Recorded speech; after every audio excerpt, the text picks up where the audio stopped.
Hello everyone, તપોવન science એકેડેમીમાં આપનું હાર્દિક સ્વાગત છે.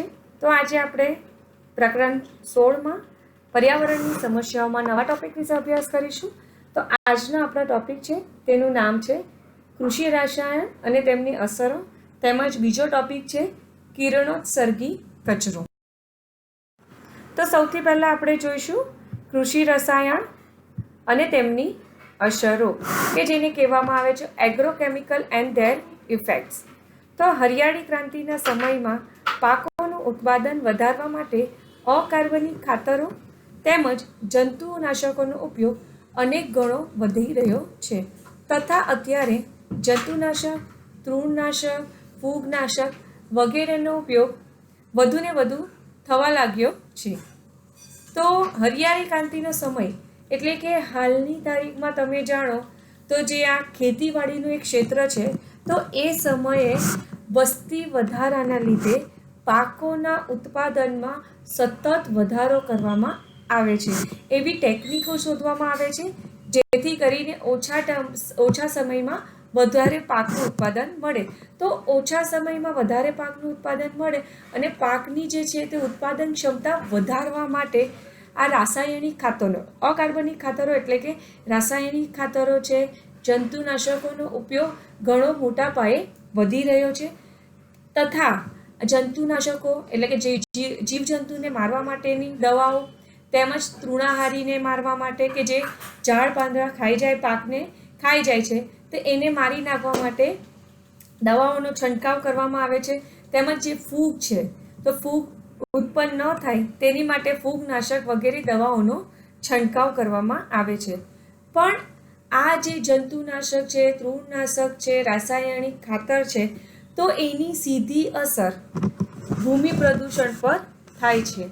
અને ઘણીવાર તો આ જે રસાયણો છે તેનું જો ઉપયોગ અત્યંત વધી જાય તો એની સીધી અસર ભૂમિ નિવસન તંત્ર પર થાય છે. તેમજ સજીવો માટે આ રસાયણો ઝેરી બને છે. આ જે સ્થળજ નિવસન તંત્ર છે, તો એની આહાર જાળમાં આ રસાયણો પ્રવેશે છે, જેના પરિણામે જૈવિક વિશાલન સર્જે છે.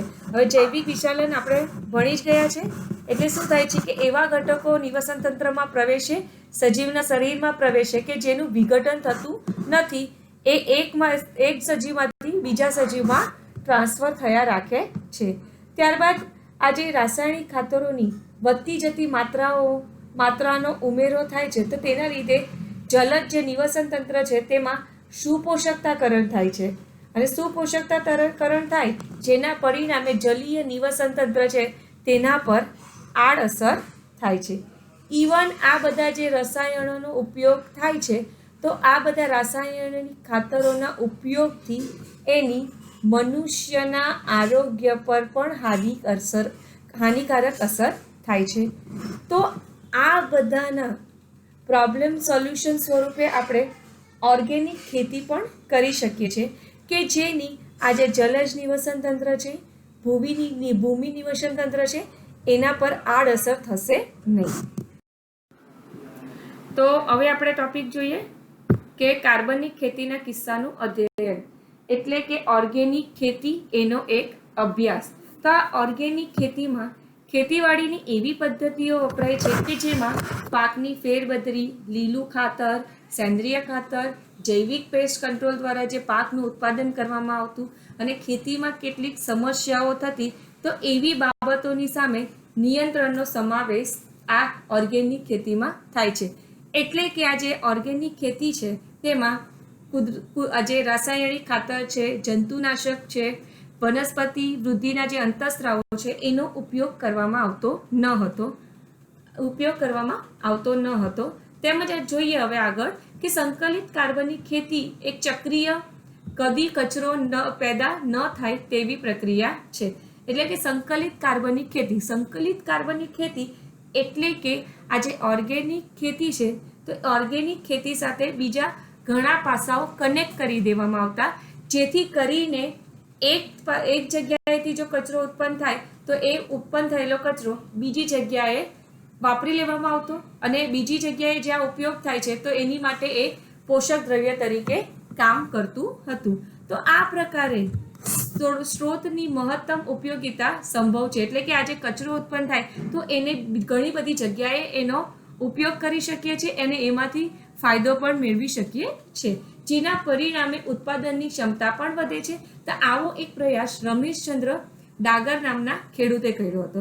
હવે આ જે રમેશચંદ્ર ડાગર છે તે સોનીપત હરિયાણાના એક ખેડૂત હતા. તો એમણે શું કર્યું કે આ ઓર્ગેનિક ખેતીનો તો ઉપયોગ કર્યો, પણ આ ઓર્ગેનિક ખેતીની સાથે એમણે આજે મધમાખી પાલન, ડેરી વ્યવસ્થાપન, જળ સંગ્રહણ, સેન્દ્રિય બનાવટ તથા કૃષિ વિષયક કાર્ય વગેરેનો સમાવેશ એક શૃંખલામય પ્રક્રિયામાં કરી રહ્યા હતા. એટલે કે એણે આવી અનેક એક સરળ પદ્ધતિઓ અપનાવી. જેમ કે આપણે એક્ઝામ્પલ દ્વારા સમજીએ કે ડેરી વ્યવસ્થાપન. તો ડેરી વ્યવસ્થાપન છે તો ડેરી વ્યવસ્થાપન એટલે પ્રાણી. તો આ જે પ્રાણી છે તો પ્રાણીઓનું જે ઉત્સર્ગ પદાર્થો હતા, તો ઉત્સર્ગ પદાર્થો એટલે કે જે છાણ ગોબર હતા, તો એ છાણ ગોબરનો એ ખાતર તરીકે ઉપયોગ કરતા. ત્યારબાદ કૃષિ વિષયક એટલે કે જે પાક જે ઉછેર કરતા, તો તે પાક કાપ્યા બાદ જે કૂડો કચરો રહેતો તો એ કૂડા કચરામાંથી, બરાબર, તો એ કૂડા કચરામાંથી એ મિક્સ્ડ ખાતર બનાવતા કે જેને કુદરતી ખાતર કહેવામાં આવતું. અને આ કુદરતી ખાતરના લીધે એટલે કે શું થતું, રાસાયણિક ખાતરનો ઉપયોગ ધીરે ધીરે ઓછો થઈ ગયો. તો ત્યારબાદ બીજી વસ્તુ કરીએ તો બાયોગેસ પ્લાન્ટ. તો આ બાયોગેસ પ્લાન્ટના લીધે શું થતું કે આ કૂડો કચરો છે, પ્રાણીઓનો જે મળ છે તે એ એક જગ્યા પર એકઠો કરતા, અને એકઠો કરતા એટલે એના લીધે શું થતું, કુદરતી ખાતર તો મળી રહેતું હતું, તેની સાથે સાથે કુદરતી ગેસ પણ ઉત્પન્ન થતું હતું. તો બાયોગેસ છે તો એ બાયોગેસનો રાંધણ ગેસ તરીકે પણ ઉપયોગમાં લઈ શકાય છે. તો એવી રીતે આપણે કહીએ તો એક જગ્યા પરથી તમે અહીંયા એક્ઝામ્પલ દ્વારા સમજી જ ગયા હશો કે એક પ્રક્રિયાથી જે ઉત્પન્ન થયેલો જે કચરો છે તે બીજી પ્રક્રિયા માટે પોષક દ્રવ્ય તરીકે કામ કરે છે. જેમ કે પશુ છે તો પ્રાણીઓનો મળ તે શું છે, ઉત્પાદિત કચરો છે, તો એનો ઉપયોગ ક્યાં થાય છે, કુદરતી ખાતર બનાવવામાં. તો એ બીજી પ્રક્રિયા માટે શું છે, પોષક દ્રવ્ય. તો એમણે આજે ખેતીવાડીની સાથે સાથે આજે વૃક્ષોની પણ એમણે વાવણી કરી. તો વૃક્ષોનો ઉછેર કર્યો, તો સાથે સાથે એમણે એવો વિચાર કર્યો કે મધમાખીનો પણ ઉછેર કરીએ. તો મધમાખીનો ઉછેર કરીએ એટલે એને શું કરે, મધપૂડાઓનું નિર્માણ થાય છે. તો આ મધપૂડા શું કરે છે, મધ આપે છે. તો એ મધને એ વેચતા, એના પરિણામે એને એની સામે માર્કેટમાંથી રૂપિયા મળતા હતા. તો આ રીતે આ એક સરળ પ્રક્રિયા છે કે જે આર્થિક રીતે પણ પરવડતું હતું અને એની સાથે સાથે એક ટકાઉ કહી શકાય એવી પદ્ધતિઓ હતી. અને એના પરિણામે એની જે આડઅસરો થતી હતી પર્યાવરણમાં તેનું પણ નિરાકરણ થઈ ગયું. તો પરવડે એવી છે અને લાંબો સમય સુધી ટકી શકે એવી જ આ પ્રવૃત્તિઓ છે કે જેના પરિણામે આ રાસાયણિક ખાતરોનો ઉપયોગ કરવાની જરૂર જરાય રહેતી નથી. અને આ માહિતી છે તો આ માહિતીના ફેલાવા વિશે ઉત્સાહ દાખવવા તથા સંકલિત કાર્બનિક ખેતીના મહાવરા એટલે કે વ્યવસાય કુશળતા પ્રણાલીમાં મદદ કરવા માટે ડાગરે એટલે કે આ રમેશચંદ્ર ડાગરે એક હરિયાણા કિસાન કલ્યાણ ક્લબ બનાવી. હરિયાણા કિસાન કલ્યાણ ક્લબ એટલે કે હરિયાણા કિસાન વેલફેર ક્લબ બનાવ્યું કે જેની વર્તમાન સભ્ય સંખ્યા 5000 કિસાનોની છે. આ એમસીક્યુ માટે આંકડો યાદ રાખવાનો. એટલે કે આજે ડાગરે હરિયાણા કિસાન કલ્યાણ ક્લબ બનાવ્યું. તે એને એક હરિયાણા કિસાન કલ્યાણ ક્લબ બનાવવાનો મુખ્ય હેતુ એ હતો કે ઓર્ગેનિક ખેતી છે તો ઓર્ગેનિક ખેતીમાં વધારો થાય, જેના પરિણામે કુદરતી ખાતરોનો ઉપયોગ વધે અને સાથે સાથે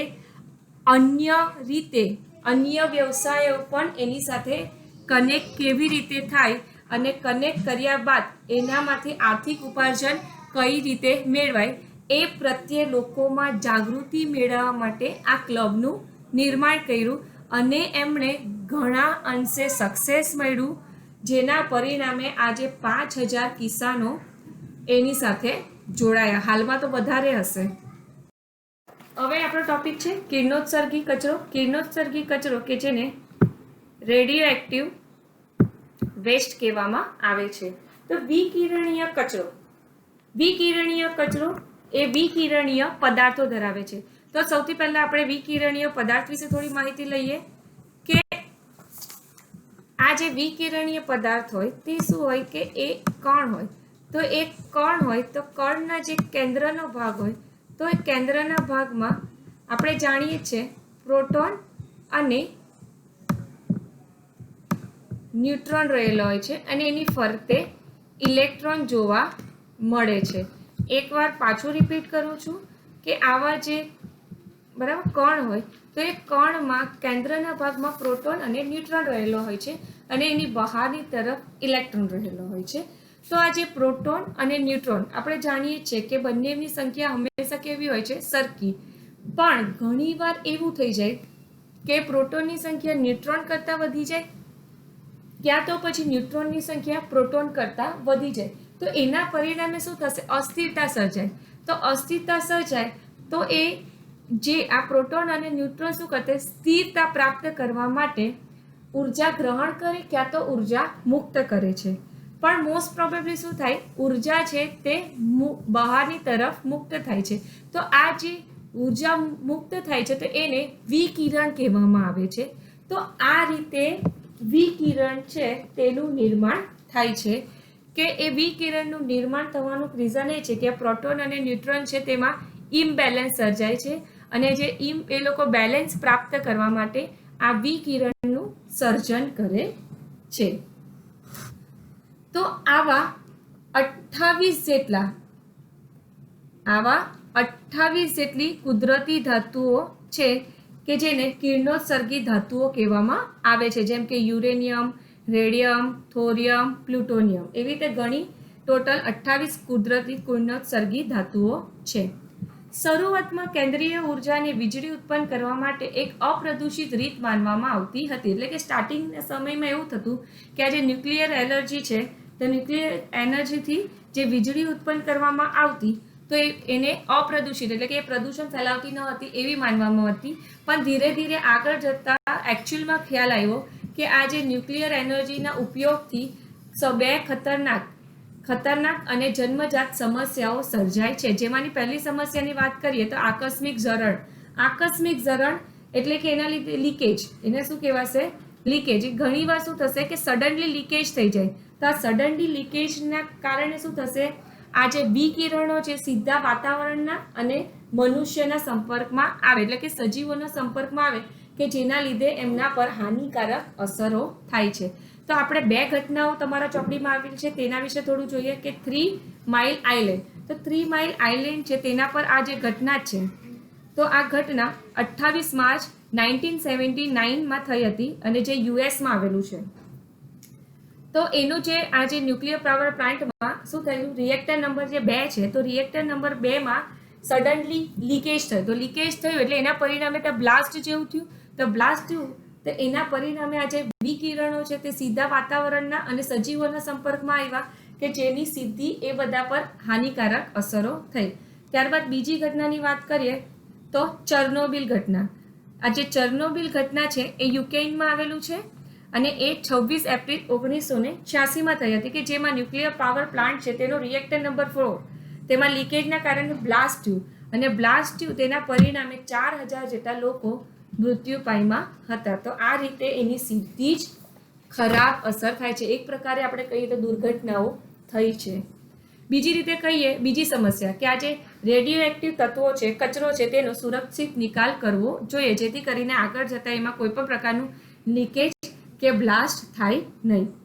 તો આ જે કિરણોત્સર્ગી કચરા છે તો કિરણોત્સર્ગી કચરાથી નીકળતા જે વિકિરણો છે તો આ વિકિરણો સજીવો માટે ખૂબ જ હાનિકારક છે. આ જે વિકિરણો છે તે વાતાવરણમાં તો પ્રદૂષણ કરે જ છે, સાથે સાથે જે સજીવો છે તેમાં વિકૃતિ પેદા કરે છે કે કારણ કે વિકિરણો છે તો આ વિકિરણો સજીવના સંપર્કમાં આવે તો સજીવમાં રહેલો જે ડીએનએ છે ડીએનએમાં વિકૃતિ આવે.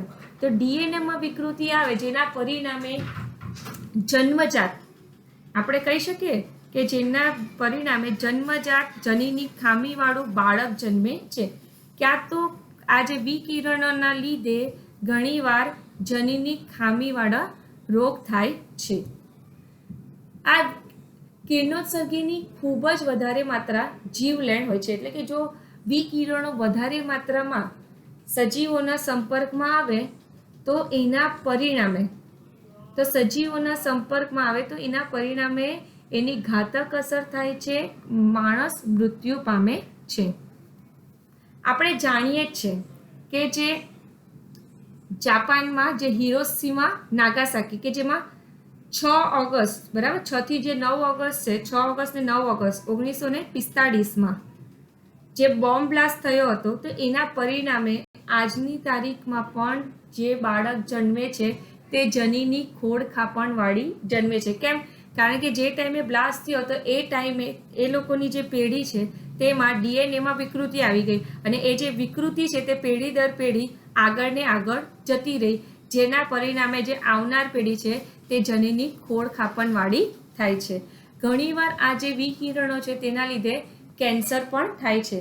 તો આ જે કેન્દ્રીય વિકિરણોનો કચરો છે તે એકદમ જ શક્તિશાળી પ્રદૂષક છે અને એની જો સાવચેતી ન રાખવામાં આવે તો એના લીધે મૃત્યુ થઈ શકે, ઘણા રોગ પણ થાય છે. તો એવી ભલામણ કરવામાં આવી છે કે આ ન્યુક્લિયર કચરાને પૂર્વ ઉપચાર, પૂર્વ સારવાર એટલે કે પહેલાં એને પ્રોપર પેક કરી દેવામાં આવે. પ્રોપર પેક કર્યા બાદ એક યોગ્ય કવચ ધરાવતા સંગ્રાહકમાં એને ભરી દેવામાં આવે, એનો સંગ્રહ કરી દેવામાં આવે. ત્યારબાદ જે જમીનની સપાટી છે, પૃથ્વીની સપાટી એટલે જમીનની જે સપાટી છે તેનાથી નીચે 500 મીટર જેટલો ઊંડાઈએ ખાડો ખોદીને પથ્થરોની વચ્ચે આ જે બોક્સ છે તેને દબાવી દેવામાં આવે છે. પણ આ જે નિકાલની જે પદ્ધતિ છે તે અમુક લોકો દ્વારા સ્વીકાર્ય નથી, એનો વિરોધ થયો છે. કારણ કે આગળ જતા એમાં કંઈક પણ થયું પ્રોબ્લેમ, ક્યાં તો કંઈક ધક્કો લાગ્યો, ક્યાં તો આપણે કહીએ ને ભૂકંપ થયું, તો એના લીધે ઘણીવાર શું થાય, આ જે લીકેજ થશે, આ જે પેક કરેલો જે સાધનમાં એને પેક કરેલું હોય તે ખુલી જાય, ક્યાં તો તૂટી જાય. તો એના લીધે શું થાય કે જે લીકેજ થાય, તો લીકેજ થાય એટલે વિકિરણો તે સીધા જ બહાર વાતાવરણના સંપર્કમાં આવે, સજીવોના સંપર્કમાં આવી શકે છે, એવી શક્યતાઓ પણ રહે છે. પણ હાલની તારીખમાં પણ આજે ન્યુક્લિયર કચરાના નિકાલ માટે બીજી કોઈ રીત શોધાઈ નથી, એટલે હાલની તારીખમાં પણ આ જ રીત અપનાવવામાં આવી છે. તો આજે આપણે કૃષિ રાસાયણિક, ઓર્ગેનિક ખેતી અને જે વિકિરણીય કચરો એટલે કે જેને કિરણોત્સર્ગી કચરો એના વિશે માહિતી મેળવી. તો હવે આપણે આપણા નેક્સ્ટ લેક્ચર છે, તો નેક્સ્ટ લેક્ચરમાં ગ્રીન હાઉસ અસર વિશે અભ્યાસ કરીશું.